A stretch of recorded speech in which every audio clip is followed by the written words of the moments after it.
একটা গবেষণার জন্য বাড়ি বাড়ি গিয়ে রোগীদের ব্লাড প্রেশার মাপতে হবে এবং তাদের কিছু তথ্য সংগ্রহ করতে হবে। লোকেশন বানারীপাড়া, দিনটি 2রা নভেম্বর 2025।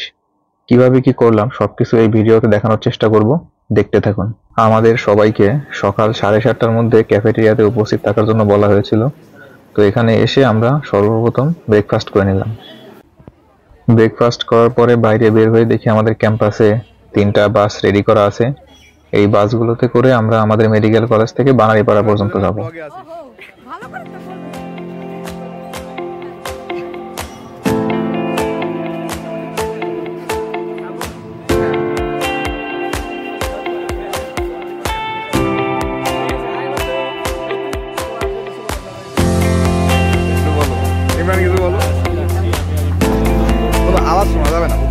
সবাইকে ব্যানারের সাথে ছবি তুলতে দেখে আমি নিজেও একটা ছবি তুললাম। তারপর কমিউনিটি মেডিসিনের স্যাররা কিভাবে কি করতে হবে সম্পূর্ণ প্রক্রিয়াটি আমাদেরকে বুঝিয়ে বললো। স্যারদের আলোচনা শেষ হলে আমরা বাসে উঠে পড়ি বানারীপাড়ার উদ্দেশ্যে।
শুরু করো।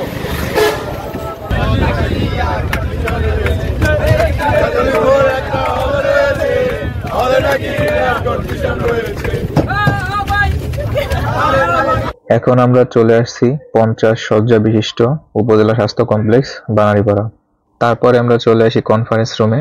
সেখানে ইউএইচএপিও স্যার আমাদেরকে স্বাস্থ্য কমপ্লেক্সে কি কি সেবা দেওয়া হয় সেগুলো বলল এবং আমরা আমাদের কাজগুলো কিভাবে সেফলি করতে পারবো সেগুলো এক্সপ্লেন করলো। আমাদেরকে আগে এই ফর্মগুলো দিয়ে দেওয়া হয়েছিল যেগুলো বাড়িতে গিয়ে গিয়ে পূরণ করে আনতে হবে।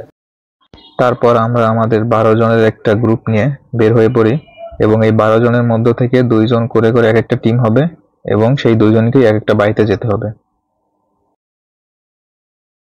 ফার্স্টেই একটা চাষির বাড়িতে যাই, তার ব্লাড প্রেশার মাপি এবং প্রয়োজনীয় সব ইনফরমেশন জেনে নেই। তারপরে আমরা আরেকটা বাড়িতে যাই, সেই বাড়িতে আমাদেরকে ভালোই আপ্যায়ন করা হয়। তারপরে একজন দাদির বাড়িতে আসি। এই বাড়িতে এসে দাদি এবং তার ছেলে 2 জনের প্রেশার মাপি এবং তাদের ইনফরমেশন গুলো কালেক্ট করি।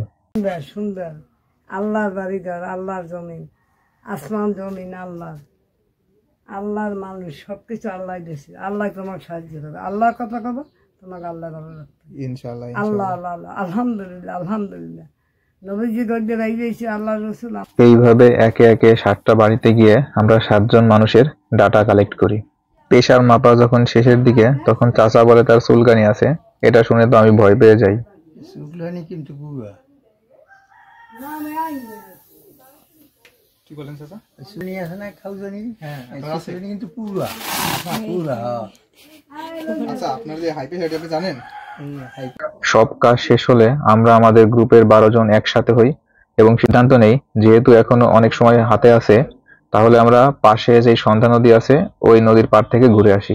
নদীর পাড়ে যাওয়ার মাঝেই বানারীপাড়া কলেজ পড়লো এবং সেখানে দেখলাম কলেজ ছুটি হয়েছে এবং ছাত্রছাত্রীরা সবাই একসাথে বের হচ্ছে। ওদেরকে দেখে মনে চাচ্ছিল কলেজ গেটের সামনে কিছুক্ষণ দাঁড়িয়ে থাকি। প্রায় 15 মিনিট হাঁটার পরে আমরা চলে আসলাম সন্ধ্যা নদীর পাড়ে। তারপরে একটা গ্রুপ সেলফি তুলে আবার রওনা দিলাম স্বাস্থ্য কমপ্লেক্সের উদ্দেশ্যে।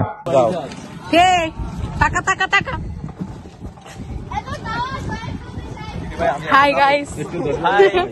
1:30টার ভেতরে আমাদেরকে স্বাস্থ্য কমপ্লেক্সে ফিরে আসার জন্য নির্দেশ দেওয়া হয়েছিল।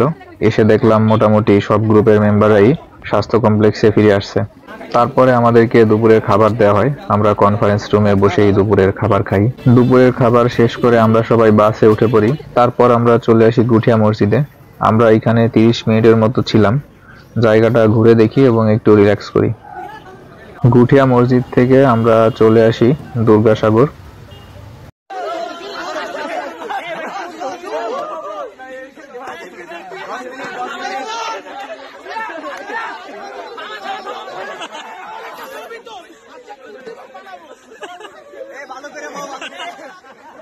দুর্গাসাগর থেকে বিকাল 5টার দিকে আমাদের বাস আমাদের মেডিকেল কলেজের উদ্দেশ্যে রওনা দেয়। এখন আমরা সবাই চলে আসছি আমাদের মেডিকেল কলেজে। এখন আমাদের যে ফর্মগুলো ফিল আপ করেছি এবং যে তথ্যগুলো সংগ্রহ করেছি সেগুলো জমা দিতে হবে। ঘড়িতে বাজে প্রায় 5:45। তো আমরা এখন সবাই ফর্মগুলো জমা দিব এবং যে যার মতো হলে চলে যাব। কেউ যদি লাস্ট পর্যন্ত দেখে থাকেন তাহলে এই জন্য আপনাকে ধন্যবাদ।